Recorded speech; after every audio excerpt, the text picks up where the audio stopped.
아멘. 할렐루야. 예, 오늘 임직하게 된 집사님 두 분과 또 하나로 교회를 축복합니다. 하나님께서 이번 임직식을 통해서 더 큰 은혜를 주시고 교회가 더욱 더 성숙하고 성장하게 될 줄로 믿습니다. 예, 저는 성숙한 일꾼이 됩시다 하는 제목으로 하나님 말씀을 전하겠습니다. 일반적으로 이 세상에는 두 가지 유형의 인생이 있습니다. 하나는 생존만 하는 인생이고 하나는 기여하는 인생입니다.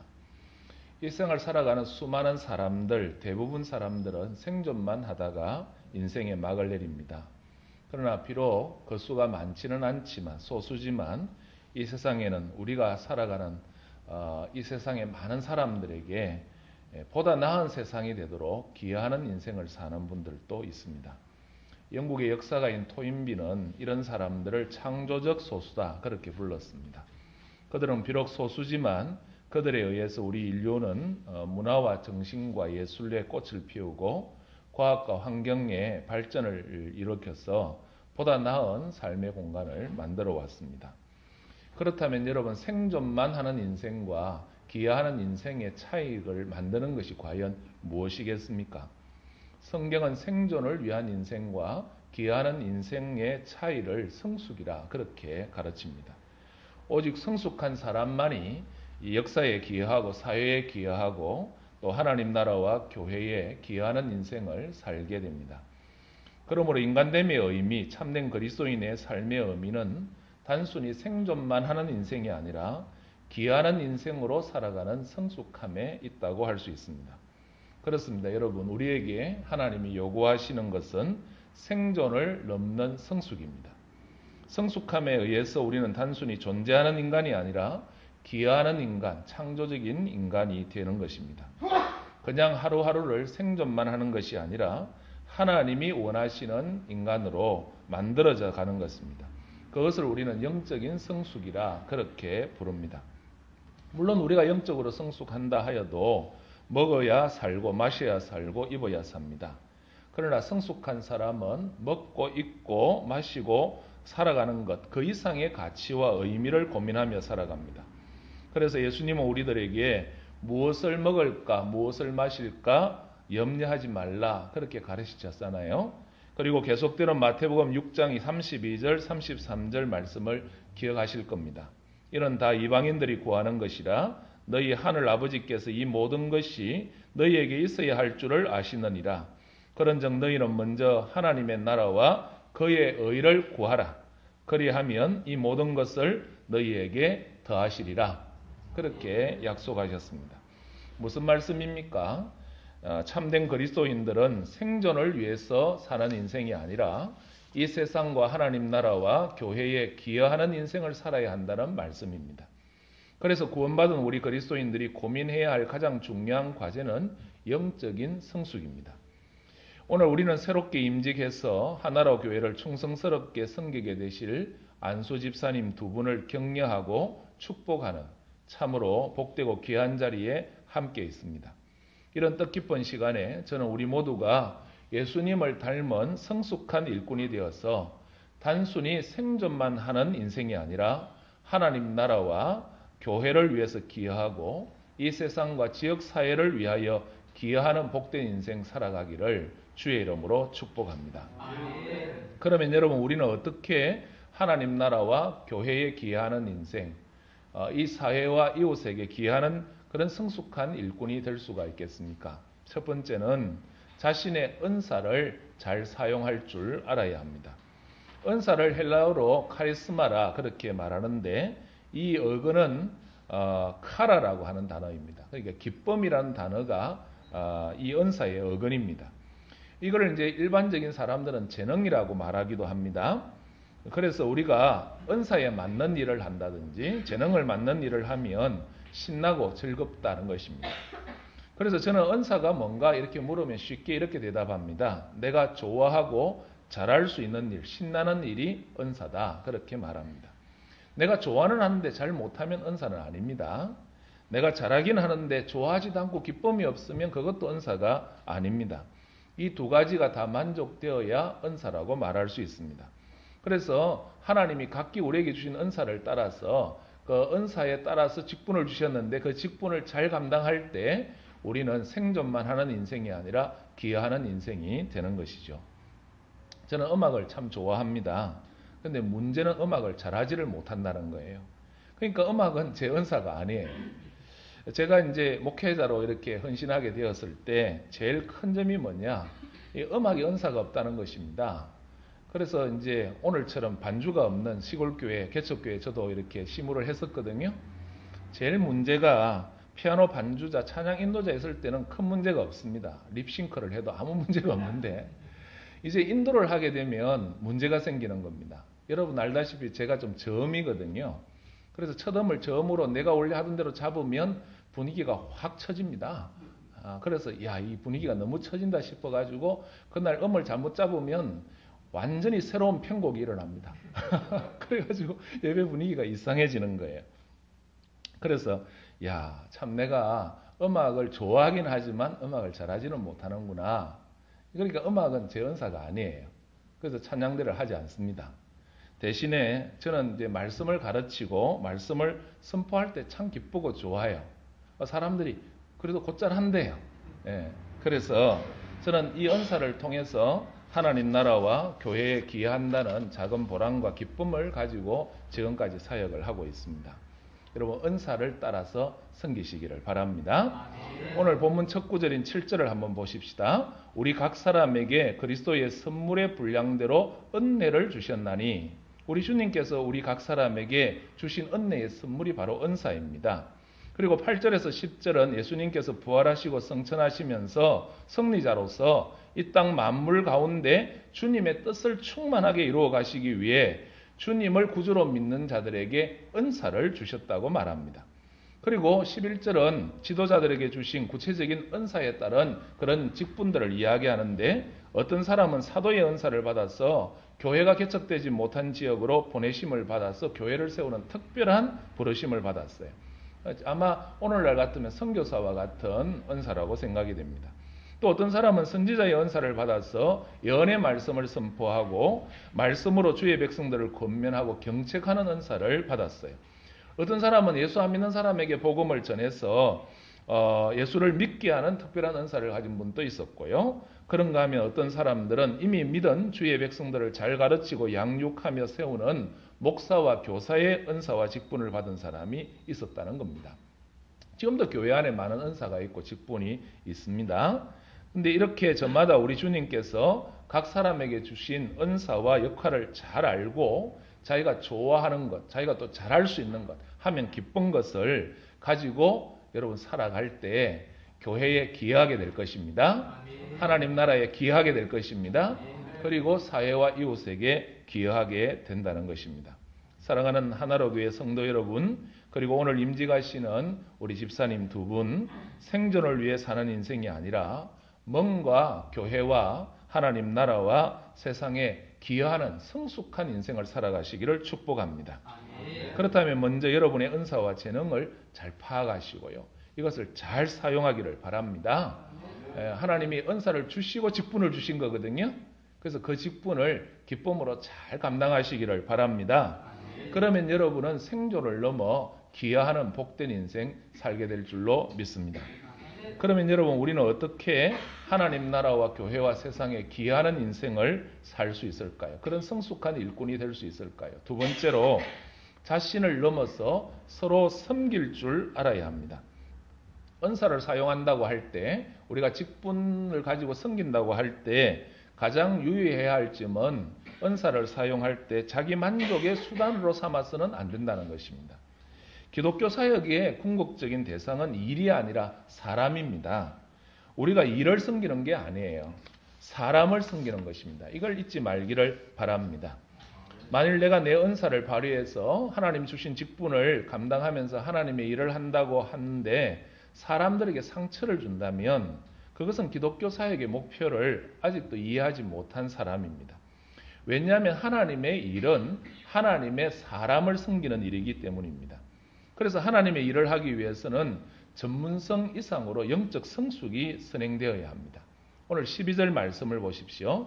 바로 기독교 사역의 본질을 밝혀주는 말씀인데요. 성도를 온전하게 하여 봉사의 일을 하게 하는 것입니다.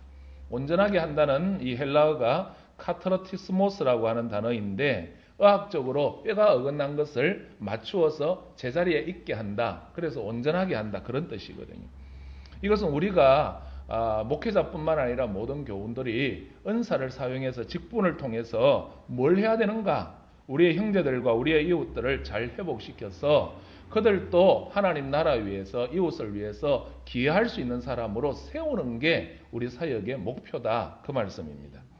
그래서 기독교 사역은 숫자적인 목표를 달성하는 게 아닙니다.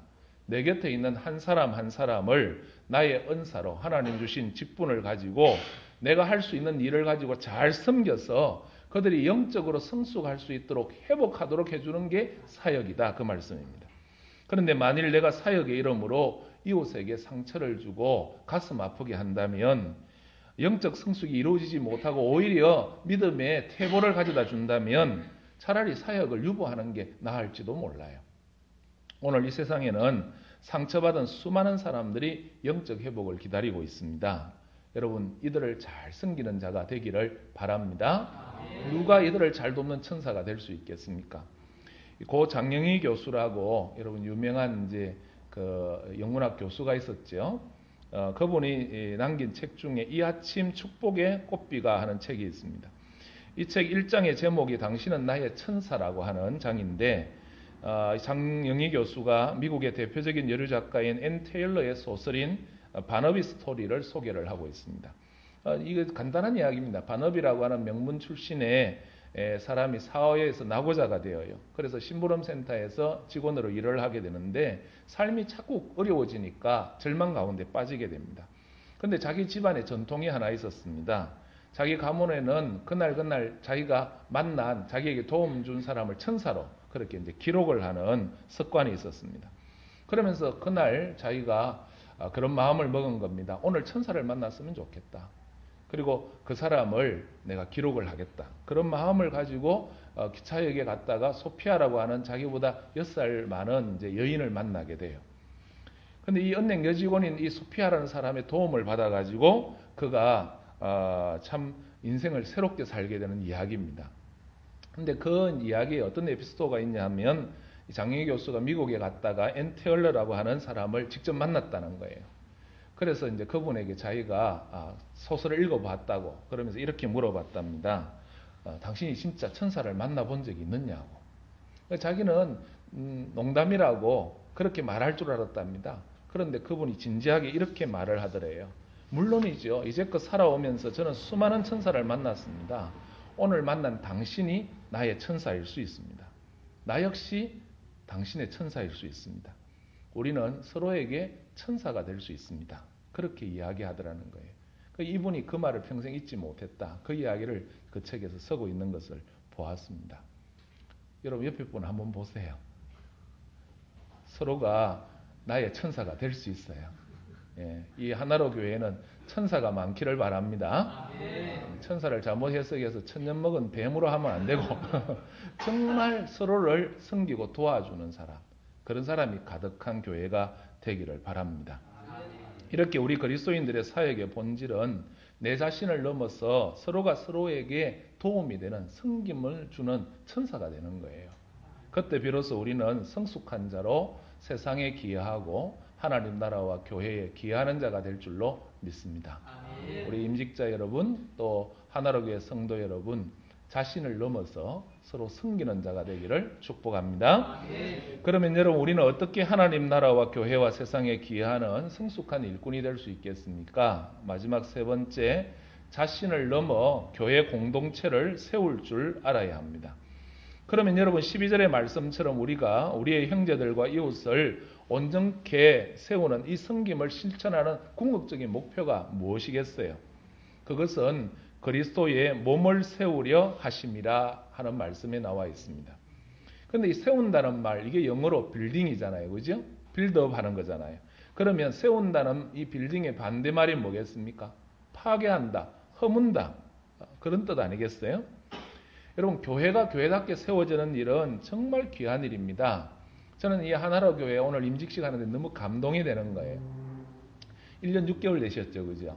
예, 전임 목사님 이제 미국 떠나시면서 교회가 이제 문을 닫을 그런 위기에 있었습니다. 우리 시찰장 되시는 그 목사님이 빨리 가보자 그랬어요. 우리 이제 집사님 만났어요, 그죠? 그래서 세월이 지나가지고 우리 목사님 또 여러분 노력하셔가지고 오늘 임직식 하는 게요. 너무 가슴에 감동이 되는 거예요. 여러분, 이 지상교회가 건강하게 바르게 세우는 일은 정말 영광스러운 일입니다. 위대한 일입니다. 지역교회가 아름답게 쓰면요, 하나님의 놀라운 일들을 할 수가 있습니다. 하나님의 영광을 드러내게 될 줄로 믿습니다. 그렇다면 우리가 교회 공동체 내에서 섬김을 수행할 때에 끊임없이 물어야 할 것이 있습니다. 그건 내가 안수집사로, 내가 목회자로 교회를 섬길 때 나의 섬김을 통해서 우리 교회 공동체가 좀 더 든든하게 세워지고 있는가, 좀 더 아름답게 세워지고 있는가, 이걸 늘 끊임없이 물어봐야 돼요. 어떤 경우에는 이를 빙자한 섬기는 방식의 무례함으로 인해서 교회 공동체가 흔들리거나 몸살을 앓는 일도 흔히 우리가 보지 않습니까? 여러분, 어떤 일이 있더라도 교회 공동체를 흔드는 자가 되지 말기를 바랍니다. 이 흔드는 것은 누구 주종목입니까? 이 마귀의 사탄의 주종목입니다. 여러분, 누가복음 22장 31절 보면요, 시몬아 시몬아 보라 사탄이 밀가부르듯 하려고 너희를 요구하였다, 그런 말씀이 나오죠. 밀가부르는 것 보셨습니까? 막 흔드는 것, 이건 누구 주종목이란 말입니까? 여러분, 우리가 마귀의 종이 돼서는 안 되지요. 어떤 일이 있더라도 나의 섬김을 통해서 교회 공동체가 흔들릴 일이 없도록 든든히 세워지는 공동체가 되도록 그렇게 헌신해 가시기를 주의 이름으로 축복합니다. 우리는 이런 교회 공동체의 세움을 위해서 나 혼자만 일을 잘하는 것이 아니라 함께 잘하는 이런 네트워킹하는 팀워크의 기술을 배울 필요가 있습니다. 이 본문의 마지막 구절의 교훈이 바로 그 이야기입니다. 16절을 같이 한번 읽어보겠습니다. 16절 말씀 같이 읽겠습니다. 시작. 그에게서 온몸이 각 마디를 통하여 도움을 받음으로 연결되고 결합되어 각 지체의 분량대로 역사하여 그 몸을 자라게 하며 사랑 안에서 스스로 세우느니라. 아멘. 이 바울 사도는 다시 이런 이제 네트워크의 아름다운 연합을 위해서 한 번 더 성숙의 중요성을 강조하죠. 이 15절 보시면 오직 사랑 안에서 참된 것을 하여 범사에 그에게까지 자랄지라. 그는 머리니 곧 그리스도라. 바울은 여기 이런 성숙을 위해서 사랑과 참된 행함, 진리의 균형을 강조를 해요.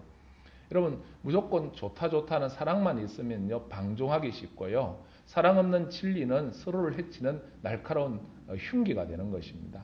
늘 사랑과 이 진리가 병행하는 교회가 되기를 축복합니다. 그런데 저는 이제 그런 이야기를 자주 해요. 8대2 법칙. 8번 칭찬하고 2번 정도 선소리를 해라. 더 심하게 말하면 9대1 법칙. 9번 칭찬하고 1번 진리를 말해라. 우리나라 사람은 대체로 칭찬에 인색해요. 그래서 이제 저도 우리 애들한테 그런 말을 많이 들어요. 아빠 너 사랑하는 거 아니? 아니요. 아빠는 좀 미워하잖아요. 왜 그래 생각해? 아빠가 너를 얼마나 사랑하는데. 아빠는 항상 나를 나무래잖아요. 야 이놈아, 네가 잘못하니까 나무래지. 내가 말 안 하는 건 다 잘하는 거야. 그러니까 우리 애가 하는 말이, 입 뒀다가 뭐 하려고요. 그때 느꼈어요. 이 속마음은 아무리 갖고 있어도요, 전달이 안 되는 거예요. 사랑한다고 말해야 전달이 되는 거예요. 그래서 내가 이제 말을 하고 사랑을 표현하고 진짜 사랑한다고 느끼는 사람한테 진리를 말해야 그걸 달게 받는 거예요. 그래야 교회가 세워집니다. 우리는 보통 잘하는 건 칭찬 안 하거든요. 여러분, 이 하나로 교회가 얼마나 가족적이에요. 그죠? 더 많이 사랑하시기를 바랍니다. 저는 자주 의식해요. 손 잡는 거 되게 좋아하거든요. 제가요. 옆에 손 한번 잡아보세요. 예, 잡아보세요. 평소에 안 잡는 표가 나네요. 이렇게. 예. 예, 사랑합니다. 이렇게 해요. 사랑합니다. 눈을 좀 맞춰보세요. 예. 여러분, 정말 가족적이어야 돼요. 좀 더 많이 사랑하세요. 많이 해서 후회되지 않는 게 사랑이래요. 아무리 많이 해도 후회하지 않는 게 사랑이랍니다. 그래서 더 많이 사랑하시고, 그리고 또 우리가 정말 좋은 게 좋다는 식이 아니라 하나님의 설계도대로 진리를 따라 행하는 자가 되기를 주의 이름으로 축복합니다.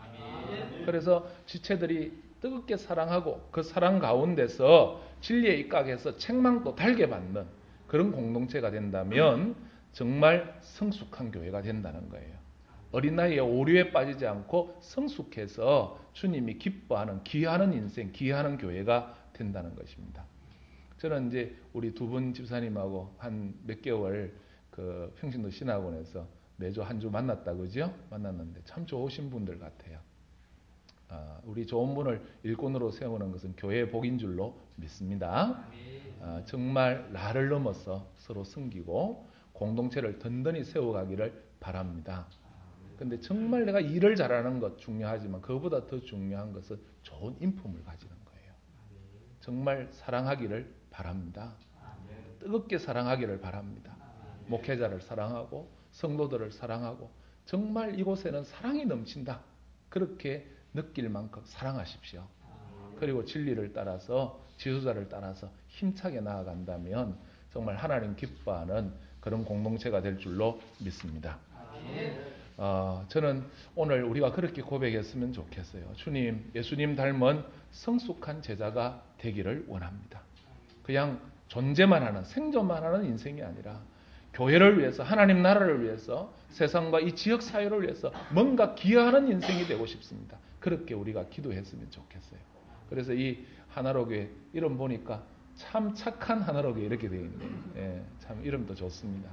정말 하나님 기뻐하는, 뭔가 이 지역 사회에 기여하는, 하나님 나라에 기여하는 그런 교회가 되기를 주의 이름으로 축복합니다.